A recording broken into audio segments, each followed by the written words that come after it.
बिमाले साँच्चीकै सुरक्षा गर्छ त वा यो केवल पैसा तिर्ने अर्को माध्यम मात्र हो? धेरै मानिसको मनमा यही प्रश्न हुन्छ। जब घरको कमाउने व्यक्ति अचानक बिरामी पर्छ, दुर्घटनामा पर्छ वा यो संसारमै रहँदैन, त्यो बेला फेसबुकको सहानुभूति पोस्टले घर चल्दैन। आफन्तको चिन्ता नलिनु भन्ने शब्दले स्कुल फी तिर्दैन, भावनाले अस्पतालको बिल तिर्दैन। त्यो बेला चाहिने कुरा हो आर्थिक सुरक्षा। यदि सही समयमा सही बिमा गरिएको छ भने परिवारले एकमुष्ट रकम पाउन सक्छ, उपचार खर्चमा राहत मिल्न सक्छ, बच्चाको भविष्य जोगिन सक्छ, ऋणको भार कम हुन सक्छ। तपाईँ नभए पनि तपाईँको जिम्मेवारी केही हदसम्म पुरा हुन सक्छ।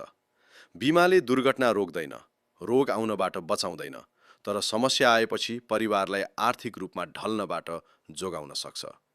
सुरक्षा भनेको समस्या नआउनु होइन, समस्या आएपछि पनि उठ्न सक्ने शक्ति हुनु हो।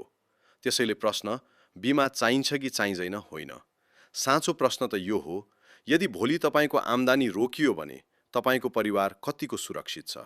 आज सोच्नुहोस्, किनकि सही समयमा गरिएको बिमाले जीवनभरको सुरक्षा दिन सक्छ। यस्तै जानकारीमूलक भिडियोको लागि हामीलाई फलो गर्नुहोला, साथै मन परे लाइक, कमेन्ट र सेयर गरिदिनुहोला।